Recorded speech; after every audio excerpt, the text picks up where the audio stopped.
d'Afrique, chers peuples français qui soutiennent aussi la lutte que nous faisons. Je suis en direct d'Afrique du Sud et je viens de rentrer encore une fois d'une journée de travail, de concertation avec quelques frères ici. Ce sont des frères francophones qui sont des chefs d'entreprise, qui sont, entrepreneurs, qui sont des ingénieurs, qui sont francophones, qui habitent en Afrique du Sud, que je viens de rencontrer grâce au travail de l'ambassadeur, un des ambassadeurs de la LDNA en Afrique du Sud, que je salue au passage. Donc, l'objectif de cette rencontre, c'est de permettre vraiment de pouvoir créer un petit réseau, un réseau ici en Afrique du Sud pour permettre à ces frères qui sont, eux, dans l'économie, qui sont chefs d'entreprise, de soutenir la lutte, mais aussi de faciliter l'articulation et les rencontres entre les panafricanistes francophones et anglophones, notamment ici en Afrique du Sud, mais pas seulement. Nous avons discuté aussi également de tout ce qui est pays voisins autour de l'Afrique du Sud, parce que ces frères, j'ai la chance de les avoir autour de moi et de voir que ces frères, en tant que chefs d'entreprise, travaillent dans les pays voisins de l'Afrique du Sud. Donc, ils pourront nous aider vraiment à faire passer nos messages, à créer des connexions, articuler, converger les luttes avec d'autres frères qui sont dans ces pays. Et je peux vous citer d'ailleurs d'ores déjà un des pays prochainement qui est le Zimbabwe.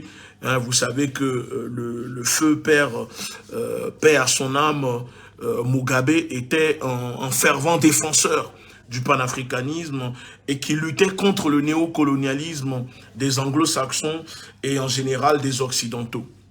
Donc je peux vous dire qu'en Afrique du Sud, je suis très content de ce voyage. Je suis content parce que je pense que les choses sont plus, faciles, vraiment un peu plus faciles, parce que les anglophones sont moins complexés et sont plus décomplexés que les francophones, où il y a encore, un peu de résidus, un peu de cette culture de la peur, cette culture, qui rend une partie du monde francophone,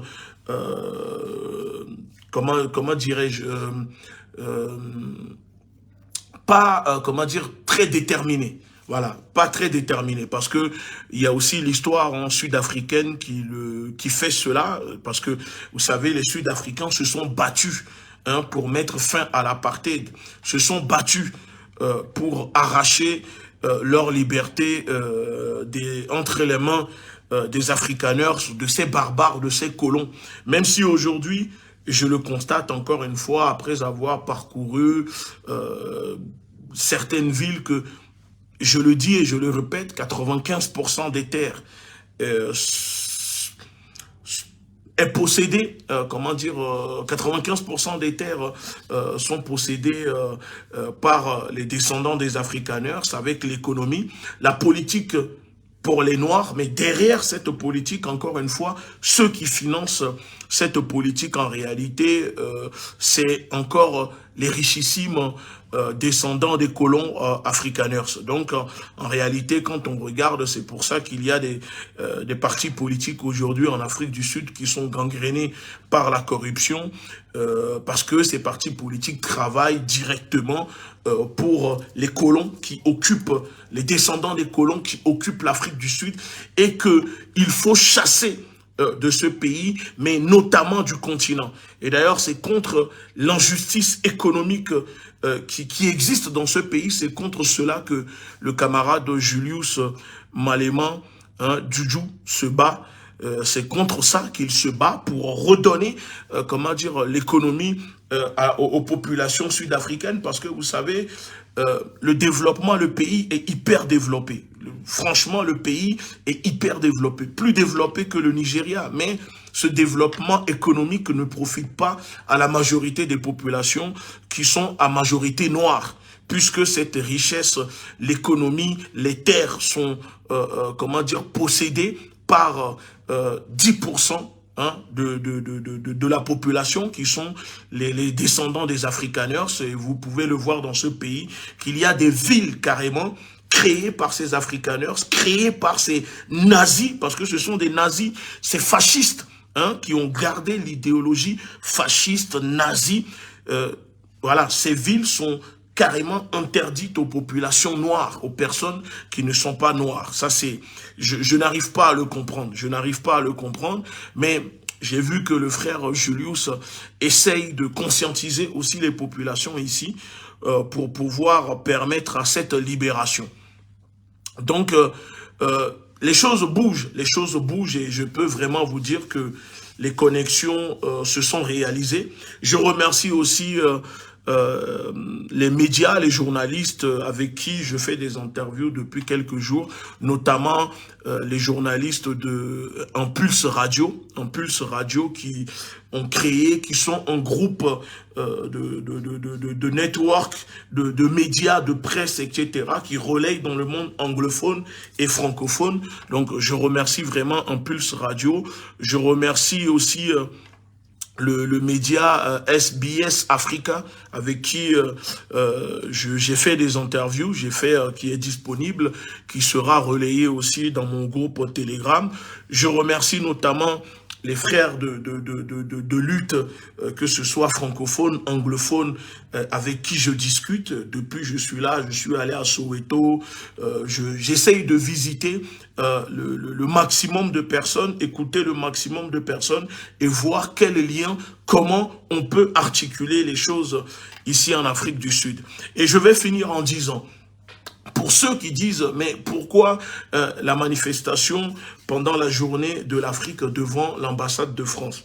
Je vous dis une chose en disant que oui, mais l'Afrique du Sud n'a pas été colonisée par la France. Encore heureux, mais sachez-le que le gouvernement français a fait pire que coloniser l'Afrique du Sud. Parce que le gouvernement français, vous savez, c'est un gouvernement de criminels, d'assassins, de pilleurs, de destructeurs, de terroristes, d'esclavagistes et de colonialistes. Et quand j'avais déclaré cela pendant les manifestations de George Floyd, ça m'a valu des attaques, des critiques. J'ai vu les services de renseignement fabriquer des choses pour essayer de les balancer, pour tout ça. Mais on est encore là, on est encore debout, on restera encore debout. Parce que je suis un baobab. Et un baobab ne meurt jamais. Vous savez, je lis, j'entends beaucoup de choses. Mais contrairement à ce que pensent beaucoup de personnes, on n'est pas né en Europe, on n'est pas né en France. Nous sommes nés en Afrique, nous avons grandi en Afrique et ensuite nous sommes allés en France. Et c'est peut-être ça qui dérange. Mais il y a beaucoup de personnes qui pensent que nous sommes peut-être nés en France. Non, non, non, non, non, non. Nous sommes des enfants du continent. Nés en Afrique, grandis en Afrique. Donc on connaît très bien les problématiques de ce continent. Nous ne sommes pas dans un rêve, on n'a pas appris comment dire, les problèmes de ce continent, la misère que vivent le peuple africain, une partie, la majorité du peuple africain, ce n'est pas à travers les livres ni les reportages télé hein, des impérialistes, de ces agents de l'oppression impérialiste que nous découvrons cela. Nous-mêmes, moi-même, je suis un des enfants de ce continent, un de ces camps de concentration. Voilà, donc je sais ce que c'est. Je sais, mais ça, on en reparlera plus tard. Mais c'est pour ça que j'essaye de vous expliquer un peu en faisant ce crochet, parce que je lis tout et n'importe quoi. Il y a beaucoup de personnes qui pensent que nous sommes peut-être nés en France. Non, non, moi je n'ai pas bu le lait Galia, même si je n'ai rien contre les enfants qui ont bu du lait Galia, qui sont nés en France ou en Europe, qui ont bu du lait Galia. Nous, on est nés en Afrique, nous avons mangé la terre de nos ancêtres. Quand on a commencé à marcher, quand on faisait les 4 pattes, on mangeait la terre de nos ancêtres. Nous avons été à l'école sur la terre de nos ancêtres. Hein? On faisait l'école buissonnière. On connaît ce que c'est. Donc, vous voyez, c'est pas un fantasme. On fantasme pas. On ne fantasme pas sur l'histoire, sur l'Afrique. Il y a des personnes, il y a certaines personnes qui découvrent l'Afrique et qui pensent que non, nous, on ne la découvre pas. C'est dans notre sang. On est né dessus. Et nous allons mourir dessus. Ensuite, je vais faire un petit rappel vraiment pour ceux qui disent, mais pourquoi manifester contre la France en Afrique du Sud. Mais sachez-le que le gouvernement français a soutenu le régime terroriste de l'apartheid, hein, qui, opprimait, qui oppressait les Noirs en Afrique du Sud. Oui, le gouvernement français soutenait ce régime. Donc, l'Afrique du Sud n'a peut-être pas été colonisée par la France, par le gouvernement, par l'oligarchie française, mais nous ne devons pas oublier le passé barbare de l'État français, le rôle direct, complice, hein, terroriste que jouaient les gouvernements français en soutenant le régime d'apartheid des Afrikaners, hein, contre les populations noires. Parce que je peux vous dire, pour ceux qui ne le savent pas, parce que la mémoire est très importante et des fois il faut rappeler les choses, que donc je vais profiter pour vous dire que Dulcie September, la femme politique sud-africaine anti-apartheid, a été assassinée, notamment à Paris, par les services secrets le 29 mars 1988. Jusqu'à maintenant, les assassins, les criminels, les meurtriers de cette brave femme qui luttait contre l'apartheid n'ont jamais été retrouvés, puisque ce sont les renseignements français qui ont assassiné Dulcie September. Vous pouvez aller vérifier sur Internet pour ceux qui ne connaissent pas. Et aussi, n'oublions pas que Giscard et Mitterrand traitaient Mandela de terroriste. Ok? Giscard et Mitterrand traitaient Nelson Mandela de terroriste, parce que Nelson Mandela luttait contre l'apartheid de ces barbares, de ces descendants, de ces hybrides européens qui sont venus coloniser l'Afrique du Sud et qui tuaient, qui massacraient les Sud-Africains, les autochtones, comme ils l'ont fait un peu partout en Afrique, notamment en Amérique latine, où la différence avec l'Afrique, les populations se sont levées, ont lancé une révolution armée pour les combattre et récupérer leurs terres occupées par ces barbares. Donc aussi, n'oublions pas que Winnie Mandela a subi des tortures suite à l'intervention du gouvernement français. Oui, l'histoire est là. Il n'y a que ceux qui ne connaissent pas l'histoire qui pensent que il ne faut pas le dénoncer. Mais quand on ne connaît pas, quand on ne fait pas un travail de mémoire, il faut savoir qu'on est, condamné à le suivre, à le resubir. Voilà. Donc, ceux qui disent, mais Julius Malema n'a pas dénoncé le colonialisme français, je peux vous garantir qu'avec tout ce que je viens de vous dire, que les gouvernements français ont soutenu l'apartheid, soutenaient l'apartheid. Les gouvernements français traitaient Nelson Mandela de terroriste. Dulcie September, assassiné par les services français à Paris le 29 mars 1980, le 29 mars 1988, et que Winnie Mandela se faisait torturer sur intervention du gouvernement français, tout ça c'est suffisant pour que aujourd'hui, en Afrique du Sud, les Sud-Africains se lèvent pour dénoncer le gouvernement français, l'impérialisme du gouvernement français. Donc, quand je vois l'ambassadeur néocolon, l'ami intime de Macron, hein, le fossoyeur de Macron, l'homme qui a créé le Conseil présidentiel pour l'Afrique, avec d'autres camarades, dont un certain franco-béninois, hein, sous Macron en 2017, monté sur scène pour récupérer le mémorandum et dire non, que la France n'est pas un pays colonisateur, mais la France est un partenaire. Moi, je trouve que ces personnes n'ont pas de honte et n'ont surtout pas de dignité. Ça veut dire que pour l'intérêt de l'oligarchie française, ces hommes politiques, hein, en France, ces politiciens français sont capables de tout, même s'il faut donner leurs fesses, ils sont capables de le faire. Même s'il faut donner leurs fesses, ils sont capables de le faire.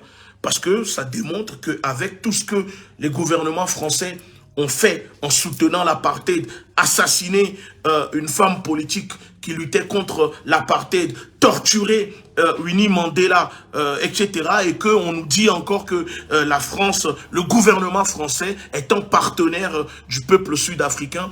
Je trouve que ça a du mal à passer. Peut-être pour ceux qui ne connaissent pas l'histoire, mais ceux qui connaissent l'histoire, ça ne passe pas. Donc je vous dis vraiment que l'unité africaine fait peur, hein, l'unité africaine fait vraiment peur au gouvernement français, mais ce n'est que le début. Ce n'est que le début parce que la jonction entre le monde francophone et anglophone, personne ne l'imaginait, personne n'avait pensé à cela. Et comme je dis, nous sommes contents d'avoir contribué, hein, à transmettre certaines informations au frère Julius Malema et son équipe. Et vous verrez prochainement, dans les jours à venir, dans 14 jours, vous verrez qu'il y aura des déclarations, qu'il y aura des choses venant du frère, parce que voilà, le déplacement a permis aussi, comment dire, de lui transmettre des informations, de lui transmettre des dossiers pour qu'il puisse comprendre et avoir encore d'autres éléments qu'il n'avait pas jusqu'à présent concernant le rôle direct de l'impérialisme du gouvernement français comment dire, la décomposition, le désastre que vivent les populations africaines. Et donc je vais finir aussi en disant que aujourd'hui, ce qui se passe sur le continent africain, les populations africaines, mais notamment françaises, doivent comprendre que le gouvernement français filtre toutes les images, hein, des massacres, de l'exploitation des populations africaines, pour ne pas que le peuple, une partie du peuple français découvre, hein, ce que fait le gouvernement français au nom du peuple français sur les populations africaines. C'est le même système qu'ils utilisent, si vous remarquez bien, ils l'ont déjà utilisé en Syrie, où le gouvernement français filtrait les images de soi-disant cette guerre de lutte contre le terrorisme, mais en réalité, puisque l'État français finançait lui-même Daesh en Syrie, et que prochainement, le groupe Eiffage sera jugé, hein, en justice pour financement de groupes terroristes, notamment Daesh. Et c'est ce qu'ils font, l'État français fait aussi en Afrique, hein. On appelle ça le management de la terreur. Donc cela, vous savez, maintenant, nous sommes éclairés, nous avons les informations, ceux qui veulent en savoir, les informations sont disponibles, et n'attendez pas forcément que ce soit que les agents de l'oppression impérialiste viennent vous le donner, parce qu'ils ne sont pas là pour vous dire la vérité. Ces agents de l'oppression impérialiste sont là pour contribuer à étouffer, masquer, filtrer la réalité de cette barbarie, de cette guerre économique que mène le gouvernement français dans les pays qui sont des camps de concentration pour eux, pour l'oligarchie et pour les politiciens français. Donc aujourd'hui, voir la presse française pleurnicher, dire que oui, derrière ces mobilisations, derrière ce vent, derrière ce cataclysme qui touche, qui frappe en ce moment les intérêts de l'oligarchie française, du gouvernement français dans les pays africains, se cacheraient les mains, hein, des Russes. Comme si les Africains n'ont pas la capacité cognitive, ou comme si les Africains sont des enfants et que forcément, quand ils dénoncent ou font quelque chose, c'est forcément quelqu'un qui est derrière, qui leur demande de le faire. Non, vous savez, ce ne sont pas les Russes ni la Russie qui vient tirer sur les populations en France. On le voit qu'en France, à chaque fois, quand il y a des contrôles, par exemple, de police, c'est toujours les mêmes personnes qui se font tuer, les Noirs, etc. Et à chaque fois, on nous dit, oui, que c'est une bavure, que... Non, vous voyez, donc, ce n'est pas la Russie. Mais dès que ça dérange, on est là, on nous dit que c'est la Russie. Mais la vraie vérité que tout le monde doit savoir, c'est que, comment dire, quand le gouvernement français donne l'ordre à l'armée d'occupation française de tirer sur des civils qui célèbrent en mariage, par exemple au Mali, à Bounti. Alors, qui sont les terroristes? C'est qui les terroristes? Quand une armée qui est censée être soi-disant républicaine tire sur des civils avec des calibres 50, bombarde, décapite des enfants et des bébés avec des bombes, qui sont les vrais terroristes? Les vrais terroristes, c'est vous, le gouvernement français. Les vrais terroristes, ce sont vous, les hommes politiques en France. Vous qui prenez les décisions pour exploiter, pour tuer, pour assassiner, pour terroriser les populations françaises. Ce sont vous, les terroristes. D'ailleurs, vous avez pris le peuple français en otage. Les Français sont pris en otage par cette même bande de criminels, de voyous, d'assassins qui n'hésitent pas à les éborgner, à les tuer, à les violenter, à les torturer physiquement, psychologiquement. Et d'ailleurs, nous appelons le peuple français à se lever. Levez-vous contre eux. Levez-vous contre eux, parce que si l'Afrique se libère, votre pays, vous aussi, vous allez être libérés. Parce qu'ils vous exploitent. Mais concernant les Africains, c'est de la surexploitation. Ça veut dire que c'est 3 fois l'exploitation en plus barbare qu'ils font, parce qu'ils savent que là-bas, les médias sont complices et ne le dénonceront pas. Parce que ces usuriers ne sont pas au service du peuple français, mais sont au service de leur maître, de l'Europe, de la mafia financière et des États-Unis. Puisque l'Europe est devenue une colonie des États-Unis, du gouvernement américain. Donc au peuple français, je profite pour vous dire, levez-vous. Levez-vous, parce que ce slogan, cette marque que vend le gouvernement français en disant que la France, pays des droits de l'homme, non, ce n'est pas réellement un pays de droits de l'homme, puisque les Français eux-mêmes se font massacrer et que les droits de l'homme n'interviennent pas, et que l'ONU n'est pas là pour vous défendre. Alors, ce n'est plus un pays de droits de l'homme. Peut-être c'était un pays de droits de l'homme, mais en tout cas, sous Macron, depuis que ces gouvernements sont là, la France n'est plus un pays de droits de l'homme. Parce que dans ce pays,